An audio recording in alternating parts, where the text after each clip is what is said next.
Hi, dear listeners. This is Kate Riga. I'm here to make a quick pitch that you consider becoming a TPM Prime member. TPM has used the member model for over a decade now, and our loyal members are the only reason we've been able to weather the turbulence of the media landscape and avoid the fate that has befallen so many other independent outlets. For $70, you get no paywall, fewer ads, access to the Hive member forum, a members only newsletter, and more. For $140 a year, you get all of that, plus no ads at all. Without our members, there is no podcast, not to mention that I'm out of a job. Thank you so much for listening and supporting us. We couldn't do it without you. Hi, this is Josh Marshall, and this is the Josh Marshall podcast featuring Kate Riga. Today, we are going to talk about the situation in Minnesota and ICE and these new threats about using the Insurrection Act, which, President Trump seems to. I may be dating myself a little bit, but for those of us at a certain age, and maybe there's a younger version of this too, but used to have with the Super Friends, they had the Wonder Twins, right?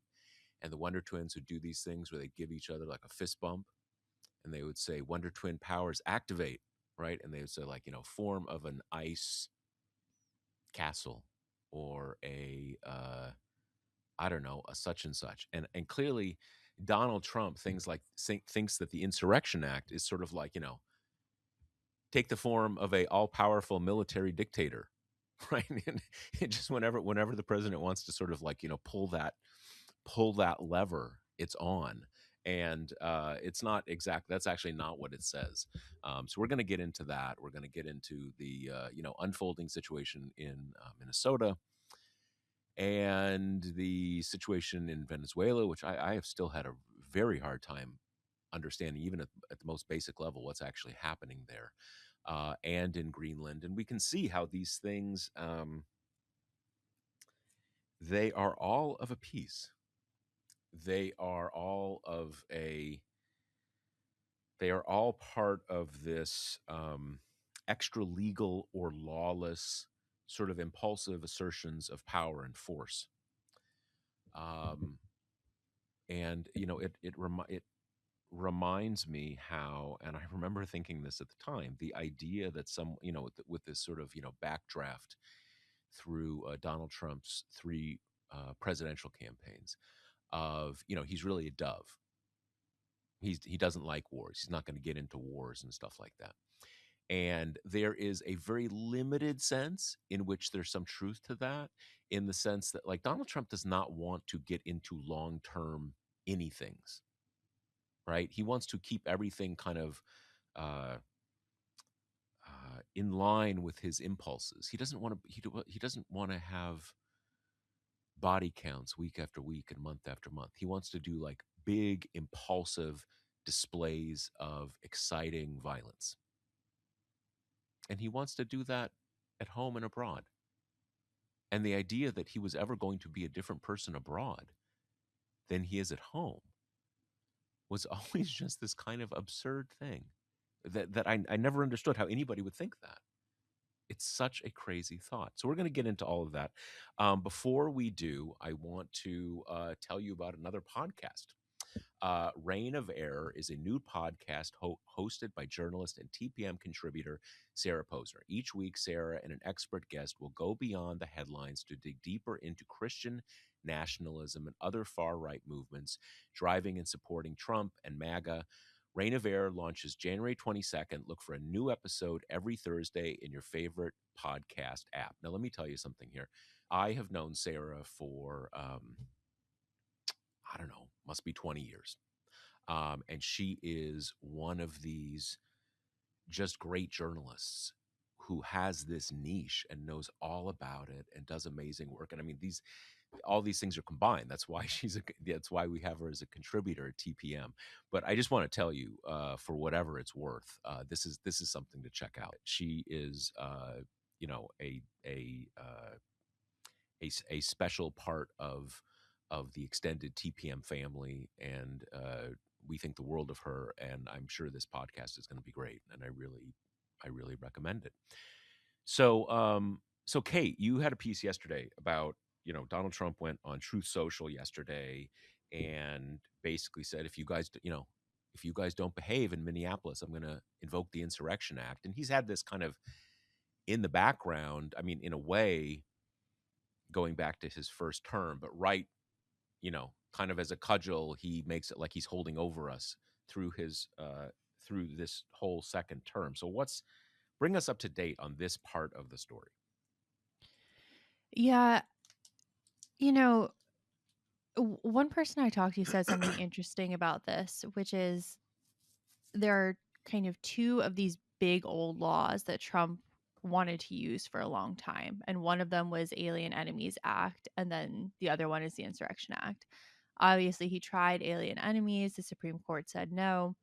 But with the Insurrection Act, this expert who's quoted in the piece said, it's kind of the one example we have of Trump hesitating from overreaching. He's wanted to do it for so long, and with everything else that he wanted to do since the first term, we've basically seen movement on it, right? It's like Yeah. the babysitters are gone. He can kind of do whatever he wants now. But still, with the Insurrection Act, he keeps truth socialing about it. It's come up every so often during this term, but he still hasn't done it, right? And what they're doing in Minneapolis is pretty clear right now, right? They're sending in these untrained, buffoons who are kind of encouraged to use lethal force against unarmed, citizen, immigrant alike, right? To be totally undiscerning. Civilians, yeah, yeah. Yeah. Um, to spark a confrontation, to create protests in response, and then to use that as pretext to invoke the Insurrection Act. And, this isn't the first time they've done that. They've tried that in LA, right? But the protest kind of fizzled out, right? It just didn't end up catching the fire that they were hoping would be provoked by deploying the National Guard. And the local authorities clearly worked hard to not be the ones cracking down, but also try to settle it. Right. Not to allow that to happen. And so in Minnesota right now, I mean, it's just a powder keg, right? You have like 3,000 ICE officers in Minneapolis, just dwarfing the number of kind of normal cops they have there. Um, they're being just, you should, it's hard to acknowledge being like shocked by ICE at this point because they've Yeah. not been shy about like what kind of people are taking these jobs. But the murder of Renee Good happened after we recorded last week. So, we watched a video of a woman getting shot in the face. Um, and then after that, you had, off ICE officers reportedly taunting other protesters. Uh, there's reports of one saying, that lesbian bitch is dead, like you'll go the same way. I mean, kicking over candles at a little memorial for her in Sacramento. It's just they're clearly on orders here to crack skulls, to create as much violence and brutality as they possibly can so that there's pretext to invoke the Insurrection Act so Trump can kind of break new ground in terms of inserting the military into domestic policing, which would be, active duty troops versus the National Guard. Feels like he kind of used up the shock and awe on the guard deployments. Um, Now, of course, even big chaotic protests, that's not what the Insurrection Act is about. Like the part of the Insurrection Act that lets a president deploy the military to quell a rebellion or an insurrection. That was passed to let President Lincoln use the military against the Confederacy. We're talking a scale of revolt that usually, a key part of it is that the federal judiciary is no longer functioning. So this is some kind of like huge, widespread, kind of catastrophic rebellion that everyone I talk to is like, well, that's not what's happening in Minneapolis. But to be circumspect, the Insurrection Act hasn't been used in perfect circumstances all the time before, and there's almost no Supreme Court precedent here. It's basically all just a history of past presidents kind of showing self-restraint, saying I don't think that we can use it in this instance, so we're not going to. So it'll be a novel question when it gets to the Supreme Court, right? Because if he invokes insurrection, Minnesota is going to sue. And already we're in uncharted territory because a state has never challenged in court an invocation of the Insurrection Act. It's really almost always been used when the governor asks for help, and that would not be the case here. Um, but Well, people I talked to were like a bit more bullish than I expected about thinking that the Supreme Court is maybe not as open to an invocation of the Insurrection Act as you would expect from a court that has so reflexively kind of expanded Trump's executive powers. mhm. But a lot of them took the National Guard ruling where they said they had to pull out of Chicago and that, they hadn't read the statute right to be kind of a shot across the bow there. And then you combine that with the fact that they in an emergency posture, not a final decision, but also kind of curtailed Trump's use of the Alien Enemies Act, said you can't just use this as a kind of get out of due process free Mhm, card. mhm. So those are two notable instances of pushback from this incredibly Trump friendly court showing that at least some of them, maybe six, Right. everyone but Thomas Alito and Gorsuch have at least a little bit of queasiness about the, use of these kind of old laws to bring down an iron fist on, parts of the population. Right. Well, I mean, the key point is this whole cluster of law that was starts in the very beginning of the 19, I think in 1807, is sort of elaborated in stages over the course of the 19th century. I think all in the 19th century. Um, is really envisaging two scenarios. One is that the state government has basically been toppled. It is no longer acting as a functioning government within a state or in a part of a state. And those are the scenarios where, as you say, the governor invites it. Say, we've kind of lost control of the situation and we need the federal government to sort of come in and restore order. And we've seen various, I don't know exactly what happened in the LA riots, but, cases like that where you have a breakdown of civil order, or a case um, where the state government has itself gone into rebellion against federal authority, or is trying to secede or something like that. And clearly, in any sense, neither of these is even remotely in going on. There's no breakdown of order. There's some people protesting, and the police are totally on top of it. They could arrest everybody if they wanted to. Um, and clearly, the state government is not in some sort of active rebellion against the federal government. I mean, the whole thing is just absurd, and I mean, literally absurd. We get to this. I mean, this is a case where we get to the basic question of, when a law prescribes prescribes empowering certain actions in certain situations, is the president the one who has a totally unreviewable ability to just determine the facts?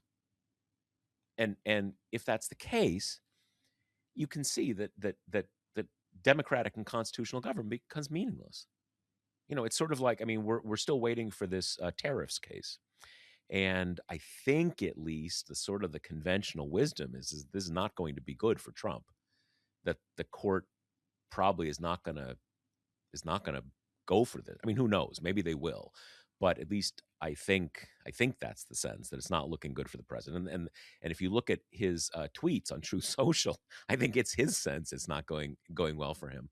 But one of the things I've thought about that case, the tariffs case, is that it says something very, very bad about the state of constitutional government in the United States if a president can make a willfully absurd argument and use it not only to enact, massive de facto taxes in the United States on all kind of, all sorts of goods and services in the United States, but also upend the entire kind of global economy, right? Can do that based on nothing, and maybe a year later someone will step in and say, okay, this was actually totally illegal. Like that it can't work that way. There's no way the president gets like a 1-year mulligan on, kind of totally extra constitutional or unconstitutional actions. So that's a whole other issue. But what you seem to have heard from experts sort of rings true to me, that clearly the at least in terms of not backing lower court decisions, that the court has just not been up for this idea that you just say like, oh, okay, we have such and such a thing, rebellion or a breakdown of law and order, so now I'm basically a dictator, and that's how it is. And they just haven't been up for that. So and the Insurrection Act um makes the stakes of that kind of reasoning so much greater. Because if if president could just come in with the military and kind of do any, I mean, at least as you've been reporting on this, but at least as I recall, the text sort of places pretty little limits on what he can do if if he's able to act under that law. And I'm not saying this to like diminish how bad it would be if he uses the Insurrection Act. Standing domestic armies on American streets is something that we've, at least in theory, not tolerated for a long time. But, a few people have brought this up to me that in some ways you almost sleep a little better in terms of the protesters in Minneapolis if it's members of the military versus They have some ICE. discipline. They have some discipline. Yeah, Yeah, like, yeah, it does feel likely to me that, you're more likely to get your shit rocked by ICE or even totally. kind of a cop more than a member of the military, honestly. And I'm not saying, obviously, Kent State, there's not a perfect track record for the Yeah, military there either, but at least they have some amount of training. And these ICE guys, I mean, everyone was sharing that Slate article with that woman who like got a job offer, from ICE, despite being like an avowed critic and not doing any of the background checks or anything. But, you know, they are just so clearly out there with a mission, which is, kind of enact violence against anyone who dares to protest against this. And anyone with any semblance of actual training, not that police don't do this, of course they do, but the vast majority of them have some amount of like professionalism in the face of, getting yelled at or having snowballs thrown at them yep, or something. But with ICE, you're just like, and maybe that'll be the guy who's, a hair away from kind of snapping anyway, and then they just open fire into the crowd. I mean, yep, I think the people yep, who are protesting in Minneapolis, like, they're so brave. They're yeah. so brave. No, We because all you just really watched have this to know you video. could really die any day Yeah. you show up. You could be killed. Like, it's not like not some theoretical thing. Like, you could kind of look at an ICE agent in the wrong way, or like you're in a car and he gets out whatever that reasoning is, like, oh, I'm in the same plane, your car is in the same plane of my looking at you, ergo you are threatening me with a deadly weapon, and now I'm going to shoot you in the face. So yeah, like, Yeah. you could really not come back. It sounds like grandiose and everything, but it's really true. And I do think also, I did a piece a few days ago, basically saying the kind of, let's not be over literal about what military rule means, or about what garrisoning troops in a civilian city means, because a lot of the stuff in the U.S. Constitution, the stuff that inflamed things during the lead up of the American Revolution.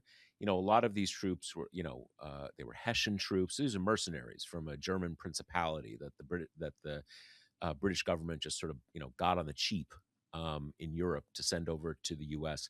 But basically, military troops in that era, they weren't very well trained, to put it mildly. And when they were garrisoned on a town, they treated they treated the civilians roughly and badly. So a lot of what that whole, like, no quartering of troops and all that, all of the stuff in the sort of the American founding documents and the stuff that comes out of the American Revolution is is has a lot of similarities to what we're seeing with ICE, which is basically to say that, like, the government can't treat your civilian area, your civilian space, as like conquered territory. That you are going to be that you are going to be uh, well, treated like war booty, or treated like, again, the losers in a war, as opposed to as opposed to being a civilian space. And the thing with, one of the things that deflated the whole National Guard thing is that, you Kate, have talked a lot about how chilling and annoying it is that these guys, and gals too, are in DC, standing on the street corners with their guns and all that kind of stuff. But I think what we've seen in the various cities where this has happened is that it's it's a bad visual and it's annoying, but they're not like hauling off and kicking anybody's ass or anything, right? I mean, it's basically, because, and that is, because they have a basic level of training, a B, they are under a fairly robust body of law about what they're able to do and what they're not able to do. So they stand there and they have guns and they have camouflage uniforms, but they're like, it's at least, I mean, I haven't physically been in this situation yet, but it's not terrifying to be near them. Whereas, the ICE people are there to, like, kick ass, like literally, they are there to um, be violent around civilians, regardless of their immigration status or citizenship status. And, all of what you said about, we know the model. They want to create a lot of commotion and chaos and violence, hoping that the civilian population will get really fucking pissed and sort of blow up, and then they can say they're defending themselves. So in a way, and I suspect it would be that way with the regular military, because, again, they're under a body of law about what they can do and what they can't do, and they're not just, the kind of uh, the sort of the last guy out of, missing the last AA meeting and on his third marriage and looking to kill someone. These are really fucked up people, violent It people. kind of it reminds me of, especially during Trump 1, we had this kind of burgeoning movement of these quote unquote militias, right? Like the 3%ers, the Proud Boys. And you would see these videos kind of roll around of them quote unquote training, right? In like one of these guys' backyards where they're doing like barrel rolls and target practice. And it was so pathetic at the time because you're like, these guys want all of the trappings of the military. They want to wear a cool uniform, cover their face, carry a big gun, walk around with the kind of, gravitas that comes with that. But they don't have the discipline to be physically fit or to bother to learn about, gun safety. Like I remember there was a video a while ago of someone, holding their gun sideways like they're in a video game or something, we're seeing them slip all over in the Minnesota ice because they're like wearing sneakers with their fatigues. It's just they're role playing soldiers because they don't have what it takes in a lot of times to go through the process to become an actual soldier. Mhm. um and it's such the perfect kind of like poster boy for the Trump era, right? It's this person who has like stereotypically kind of failed in these fundamental ways and has built up all the resentment towards, the lesbian bitches or the, illegal immigrants and all these people who are to blame for their own failures. Um, and what do they have now that other people don't have? It's the power to kill with impunity. It's just, it's kind of like domestic violence in a state At apparatus. It's scale, just at a scale, at yeah, scale. Yeah, exactly. yeah. No, I mean, I think there is, one of the things that people forget about, and in some ways, I almost hesitate to compare the ice of 2016 to the ice now. As much as ice wasn't great then, like I almost feel like I'm being unfair to an earlier version of ice because this one is so hideous. But it was always the reputation of ICE, going back to the beginning of ICE in 2002, that it was basically made up of people who had tried and failed to get into the sort of the more premier federal law enforcement agencies, get into the FBI, get into the ATF, maybe the DEA. I mean, there's a whole like, kind of hierarchy of them. And if you couldn't get a job there, you go to ICE because the standards were low. Um, and you know, it's not about mostly about building complex cases or dealing with really dangerous people. It's mostly, harassing and capturing pretty helpless people. People who are living in the shadows because they're undocumented and blah blah blah blah blah. So it's always been kind of like that, and we know that now they're basically tossing aside even the most basic standards. And what I don't think has gotten enough attention, there was actually a really good article about this in 404 Media a week or two ago, that they are like one of the things they're doing is they're actually using like a geo tracking and stuff. Where you can kind of see where a cell phone is and stuff like that, using geo tracking to see people who are hanging out at gun shows, right? To get them, the kind of people who kind of itching to kill someone, right? And like the idea of like having a scope and a long gun and all that kind of stuff. And one of the they are, and the people in the White House and the DOJ and DHS now are really really leaning into this openly, this idea that this is cleansing violence. We are cleansing the society with a kind of purifying violence that, you know how many people we are arresting and deporting isn't really the point. We are coming in and we're creating terror and we're hurting people, that we are purifying the country of the people who have uh who have made it impure. The lesbian bitches, the illegals, all the bad people, the Somalis, the Muslims, whoever. um and one of the things that was, in any one police officer, um anything, any one person can do something terrible, but was so striking about this case was right out of the gate, Christy Nome, JD Vance, all the people saying, not only was this okay, this is exactly what you want. She was a domestic terrorist and she wanted this to happen.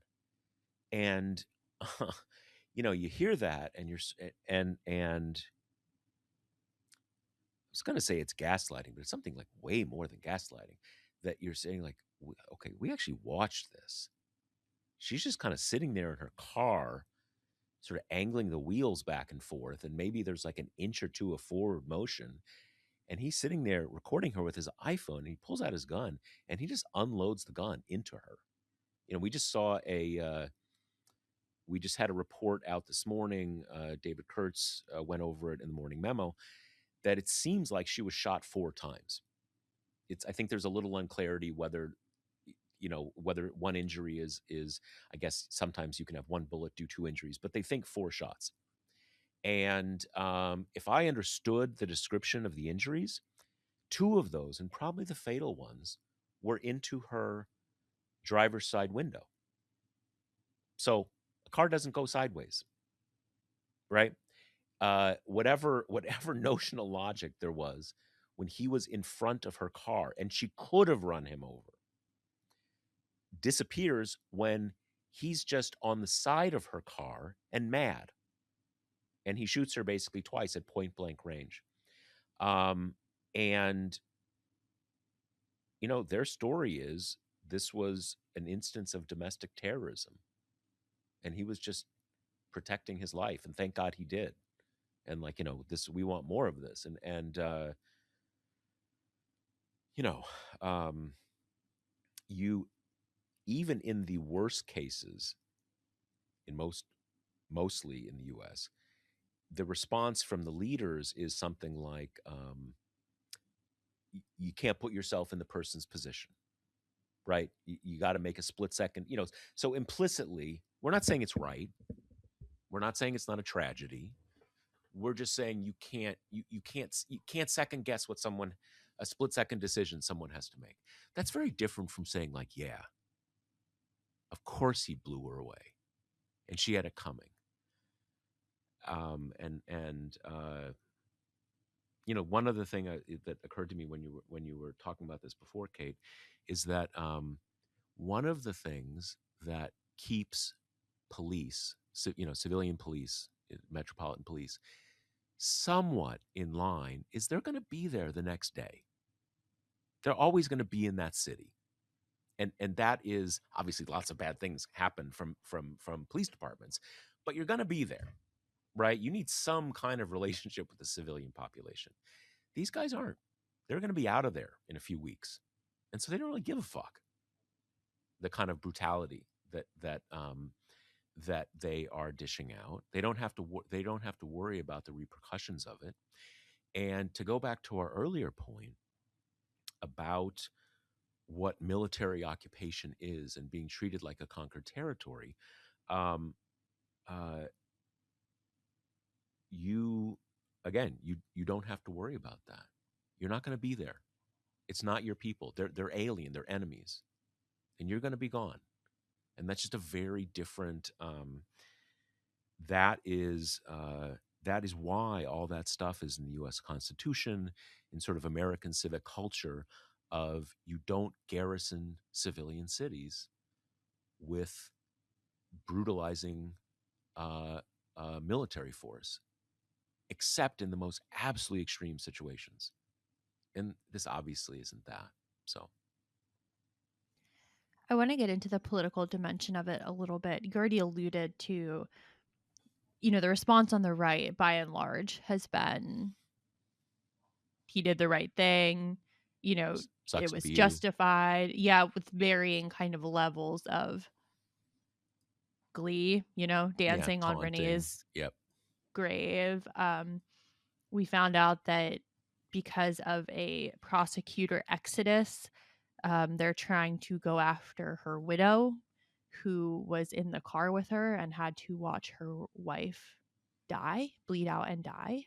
Um, so that's where the right is on this. And the left, I just Democrats have been kind of tying themselves into knots. I mean, as per usual, it's the number one trait that they have, but on something that is so stupid, like they're doing all this kind of there's been a little internecine rhetorical battle about, like, don't say abolish ICE, don't say abolish ICE, it's defund the police, it's poison. We saw what happened with that before, which, just to like pause for a quick second, the defund the police losing elections for Democrats narrative, it just has never had any evidence behind it. Like, you can think that's a bad policy, even though Democrats, it was never really their policy. You can say it was something that the right successfully tagged Democrats with, maybe, and created some overall impression of, soft on crime. But the timeline just doesn't match up at all from when to believe that. You have to think that defund the police was a poison that infected the electoral landscape, but didn't matter in 2020 and didn't come back to bite Democrats till 2024. I don't really know how you kind of make that pitch because Joe Biden won kind of right after the epicenter of the nationwide convulsion against police brutality and kind of an uprising of kind of quote unquote wokeness within Democratic ranks. So it's never been that clear cut to me. But anyway, even if you want to stay away from abolish, right? Like you think that's a dangerous kind of framing. I just don't understand why you can't just go out and say, fuck ICE. Like this is you can't treat American citizens like, as you say, like, victims of war. Like you can't go into Minneapolis and just start waging battle against people. And then when reporters say, well, what do you want to get rid of ICE? Do you want to reform it? You say all the above, anything to kind of, defang ICE, radically transform it, get rid of it. We're not living under, the tyranny of, uh, kind of like middle-aged losers who have guns anymore. It seems to me like there's this clip, I'm sure everyone saw it because it's been absolutely everywhere, of some heavily accented guy in Minneapolis who's like, "What the fuck is going on?" They said they were here to kill or to go after immigrants. They're going after everyone. I don't come to protest. I got to get up and go to work in the goddamn morning like everyone else. Like that is such a good, clear, kind of succinct message that, getting into these kind of policy fights of like, do you abolish it? Do you reform it? How do you reform it? It's just like, I don't think that's what the audience here is looking for. Like the shooting of Renee Good has broken through in this really big way, beyond the political bubble. And it's like, use it. Express what you actually feel, which is gotta be the same sickness and horror that the rest of us feel watching this and, waiting every day to see what ICE did this time. Have they killed anyone else in the past 12 hours since you've checked? And there's a lot of cases, I was watching this, as many of us were watching the situation in Chicago very closely. There were a number of cases in Chicago that might as well have been a Renee Good type situation where an ICE agent like just literally unloaded a gun into someone. There was this one woman, there was this case where they first presented it like a bunch of, there was like an ambush and a bunch of cars cornered these ICE agents and stuff like that. Turned out to be totally nonsensical. But the core part of that is that this ICE guy comes up to this woman in her car, and I think she'd been following them or something, and he just unloaded his gun into her and shot her like 7 times, and somehow, and like in her body, not her finger, right? And somehow none of those wounds were fatal. But like you any shot into someone's kind of main body cavity can be fatal. So like stuff like this has happened a bunch of times. It's just that people have gotten kind of lucky and not died, right? Although when you get shot 6 times, your body's going to be taking a lot of duress just because you don't die. In any case, yeah, and it's funny. I think I might have a slightly different take on the. uh, It is definitely the case that it is very hard to make a coherent or strong argument that Democrats embraced defund the police and then they lost these elections because it just doesn't line up. I mean, first of all, there's just very few elected Democrats who ever embraced anything like that, and the timeline doesn't line up. Having said that, when you start saying we in any way that can seem like, yeah, I don't want to have police, it's better not to have them, that spooks a big cross section of the population. It just does. Even populations that are the prime focuses of a lot of police abuse. It just does. um but with ICE, I don't think anybody sees ICE as the police, especially not now. Like, you may see the FBI as, okay, they're federal police. They're kind of, they're another version of the police. But you see this stuff. I don't think, I don't, I think you have to be deep into the MAGA world to be feeling, ooh, without ICE, I'd feel pretty unsafe. That's just not, that's a part of the population that is not available for any non-MAGA um, argument. And yeah, the on the sort, because you see this kind of thing, we need better training of the ICE agents. Dude, this isn't better training. They're trained great. They've told them exactly what they want. This isn't like they're kind of, not getting the message. And it should just be the easiest thing in the world to say, this agency is broken. This agency is something is rotten in this agency, and you can see it in how they treat American citizens, let alone non-citizens. And what do we want to do? We want to get rid of this agency, and we're going to build a new immigration agency because we need an immigration agency. We need immigration enforcement, but we're going to build one that is not made up of angry, violent goons, because we can all see it. And I don't think anybody should be afraid of saying anything like that, because people can see what these guys are about. Anybody who's like equivocal on whether we want this, they're not available for Democrats. I think a big piece too of your good point about ICE not being seen as police is I think it's really easy to say to people, like, why the fuck is Border Patrol in Minnesota Yeah, to begin yeah, with? That's not yeah. where the border is, right? And So CBP is to kind of getting off easy here. We're all yeah. talking about ICE, but often it's Customs and Border Patrol that is like the harshest. Mhm. And so I think to the extent that Democrats are being trepidatious because, like immigration is a winning message for Trump and that's not good for us, first of all, the public approval of ICE has just taken a death Cratered. Yep. dive. Yeah, it's like a 30-point negative swing since the beginning of Trump's term. They're in like negative, 16 land in a poll I just saw. His ratings on immigration have similarly kind of torpedoed. And there's just so much room for Democrats to run here without just saying, you know, we never want to do any kind of immigration. Like the thing that Trump sold, which never made any sense because people are either stupid or like what he's doing was, I'm just taking the bad guys off the streets. I'm going to get the criminals. And then he also said, I'm going to deport 20 million people, which like I don't know, guys, like do some math. Like you really think whatever. But that was at least the sell, right? The sell was we're going after the criminals and we're going to make our borders better. I mean, that was obviously a transparent lie, but the But a choices in lot this of country people are made by clearly, people who yeah, don't pay attention. believed it. So, Believed it. Yeah, because yeah, how can you argue with that? How right. can you argue with like violent criminals who actually have no legal right to be here? We're just going to make them leave. No Yeah. one could, at least in concept, no one could argue with that.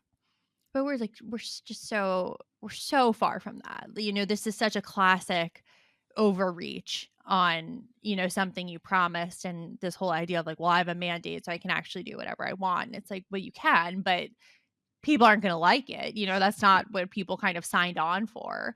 And this is all part of a piece of what we were talking about last week with like the flailings of Trump.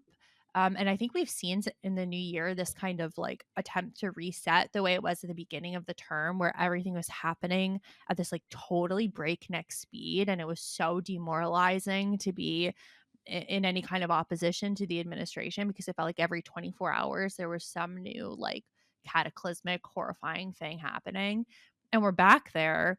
But the difference is he has no popular will behind him, right? Hmm. Like his little diehard cult, of course, loves everything he does, but the his approvals are bad right now. A new poll just came out today that said, his term has been like a disaster so far and it had 58% support. I mean, people don't like this stuff, which kind of just like makes it a little bit scarier, that they're not even kind of catering to public opinion that much. They're just kind of all steam ahead. And Hmm. this goes for the other part we want to talk to you about too, this like the Venezuela and Greenland stuff, which is just, this imperialistic kind of Trump the Conqueror wants something, wants to dominate them ambiguously. And it doesn't matter that in particular, the support for invading Greenland is like 4%. It's like nobody wants it. But he's like, but I do. So, I'm going to do it and kind of add them to my collection with my stolen Nobel Peace Prize. Yeah, I mean, there is one thing I wanted to just briefly come back to. You talked about that it's kind of it's scary because we've got the verdict. People don't like this. We're in sort of 60-40 territory. A clear majority is saying no, this isn't. We don't want this, and they're going full steam ahead. And you sort of have the sense of like, oh, okay, I thought that public opinion could come in here and buffer this, and if it's not, like, where's the limit, right? And I think that one thing that is really important to understand here is that it's happening to a great extent because of that as Trump gets weaker, as his domestic support ebbs, he is not so much through strategy but through character and through uh, um, soul rot, uh, reacting by leaning even heavier, even more strongly into these prerogative powers that are basically unlimited. We can talk about declarations of war and stuff, but in reality, the way that the U.S. system has evolved, the president is the commander in chief of the armed forces, and he can kind of do anything he wants with them, at least within the bounds of things that are not statutorily illegal. Yes, Congress can come back, they can pull funds, but like it's a pretty free reign. And there are other things that a president can do domestically where it's just they're prerogative powers. He can just do them. They are his will, firing people, hiring people, this kind of stuff. And so he is lean. So we have this thing. The weaker he gets, the more he is going to lean into um, total prerogative powers, as much, not so much as political strategy, but as a sort of a emotional coping. So it's not like something hasn't kicked in. This is by design. It is because he's getting less popular, and that's scary. That's really scary because these are pretty robust and unreviewable powers. He's the commander in chief of the army, right? Or the military, and a lot of these domestic things he can do, and that really does make it a very dangerous situation, very dangerous. So we talked a little bit about Venezuela and the kind of like baffling rationale behind it last time. I think the only kind of new thing on that front is the ExxonMobil CEO being like, "Yeah, we don't really want to do this. Like, our oil has gotten seized there a couple times. This doesn't really seem like a good plan." And then Trump having a little hissy fit where he's like, "Well, I'm going to cut ExxonMobil out of this." But the Greenland stuff is kind of ramped up in the past few days. And I think, one of the biggest things that is circulated when people are trying to figure out why he wants this stuff, they have mineral deposits, right, that are going to be valuable when the ice sheets melt and everything. But this idea that Greenland is like looks really huge on the Mercator map and that he just kind of thinks it's a lot bigger than it is and, whatever. But it's funny because the Greenland stuff ramping up, ramping up, ramping up to the point where I started to feel like, okay, it now seems kind of more likely than not that we are going to invade Greenland.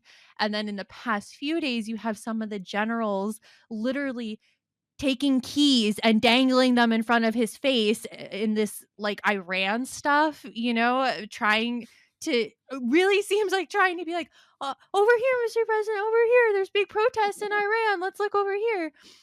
Because I don't understand the Iran thing either. And no, neither does anybody else. Because someone, I'm forgetting who, a Republican senator was on with Caitlin Collins on CNN, and he said, we want regime change or whatever, because what's happening in Iran is awful. They're like mowing down thousands and thousands of protesters. But she said, okay, so to clarify, you want a regime change. That's kind of what you're going to try to achieve there. And he's like, well, I didn't say that. I didn't say that. I just, we got to stop them from killing the protesters. And she's like, well, the regime is killing the protesters, right? So it's just it feels like every other day it's a new what are we going to go manifest destiny today? Like, what's the next thing that's kind of on Trump's desk? It's back to what we said though, that this is where he has kind of total power. And again, maybe the Constitution doesn't quite say that, but we have to look at how the constitutional order in the United States has evolved, and there are very few breaks on the president's ability to use the military kind of as he wants, certainly in the short term. And as you can see, again, the harder things get at home, the less popular he gets. He can be like, "I'm gonna blow up a country," and everybody's like, "Whoa, that'd be you may suck, but that would be a big deal. We're listening. What do you got?" Because he could. And that's the thing about the Iran thing. Like what is happening there is terrifying and horrible, but it is not one that is susceptible to really any US military solution, because to the extent that you have sort of like a proto popular uprising in the making, you have a foreign country with a lot of baggage in, sort of bilateral baggage with your country start bombing you. That's not going to help. That's not going to help the protesters. It may not hurt them a lot, but it's not going to help. No protest movement is like, awesome. That enemy country, that country we kind of don't like, they're blowing up our stuff. Great. It doesn't work that way. And certainly you're not going to have the US military come in and like, oh, they were shooting some protesters, but we dropped a few bombs and they stopped. So like, there's just nothing he can do in any practical way. But again, it is a space in which he's kind of all powerful, and that is characterologically irresistible to him right now. It is like a little ironic to be like, we have to go in, guns a blazing to kind of help the Iranian protesters. And then it's like, meanwhile, kind of sending ICE to like murk protesters in the face, in their Hondas in Minneapolis. Yeah, it is I mean, yeah, it's sort of like, it's certainly not the same thing, but it's like it's on the spectrum. It's a difficult moment for us to be sort of like, we're bringing civic order and free speech to your benighted country. Right. Right.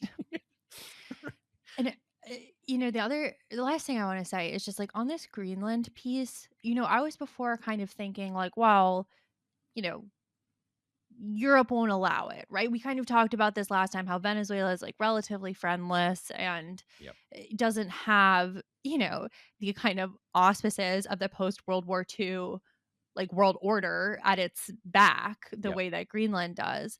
But now I'm just like, I think that was kind of naive of me, honestly, because I don't think that they would. I think if Trump sends soldiers in and is like, we have Greenland now, I think they're going What to are be they going to like, do? okay, exactly. What are they going to do? I think they're just going to kind of say fine and then hold out hope that, a Democrat wins in It gives it 28 and says, back. here's Yeah. Greenland back. Sorry about that. Yeah, no. I mean, well, and the I think the additional part of what makes the Greenland thing so scary and weird is that I'm not sure the US would need to do anything more than send in 100 soldiers to the main airport Yeah, and just say we exactly. are now the sovereign power here. Because what are they going to do? Is the is you know the the civilian population there is minuscule. They have no military capacity. So we can just sort of like, almost like moving a chess piece, move our rook there and say, we got it. It's ours. What are you going to do? Because no one's going to, Europe can't come in and take it back. So that is another part of it, that he kind of barely has to do anything to just say it's ours now. And if we say it's ours, it kind of is ours, because we have the strongest military in the world. It's very close to us. No one else has any military resources that are close enough to do anything.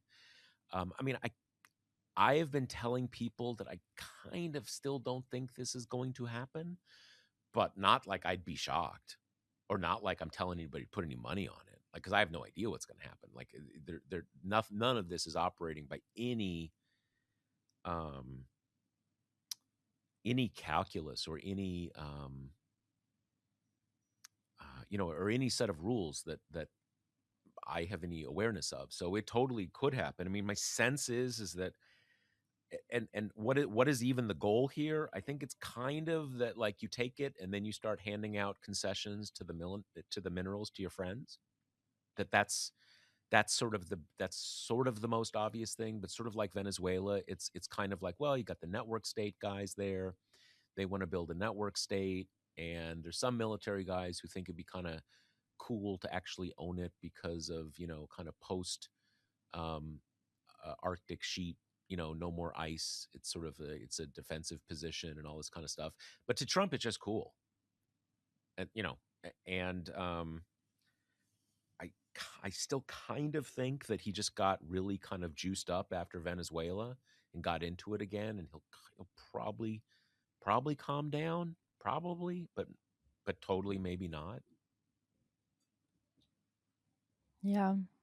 It's a So scary time. yeah, it is a scary time, but I want people to think about that basic dynamic, that as his domestic power, his political power wanes, as his popularity declines, and it's declined a lot, he is, not so much for political reasons or electoral reasons, but for characterological reasons. He's going to compensate by leaning into these really vast powers that simply come from being president, that don't require, no one has to like you. You don't need the support of Congress. You don't need the support of judges. You can just do it. And if you are if you're inclined to, you can do a lot of stuff and create a lot of damage. And I do think we are really we are sort of tied to the mast of Donald Trump's psyche right now, because a lot of this stuff doesn't really make any political sense at all. It doesn't really make any electoral sense at all. Um, but Donald Trump's an old man, and he knows that.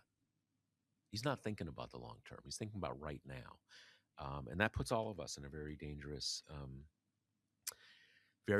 situation. Uh, Let me remind you, mentioned at the top of the podcast, Sarah Posner has this new podcast, Reign of Air. It's going to debut on January 22nd. Probably going to be at all your podcast apps. Check it out. Sarah's great, and I'm sure this is going to be a great podcast. And as for us, is that all we got for this week? Yep. See you All next right. week. Later, folks. The Josh Marshall podcast is hosted by me, TPM reporter Kate Riga, and TPM founder, editor-in-chief Josh Marshall. The show is produced by Jackie Wilhelm. Thanks to Why Not Jansfeld for our podcast theme song, and thanks to all our TPM members who make this possible. Rate and review us on Apple Podcasts, and subscribe wherever you listen.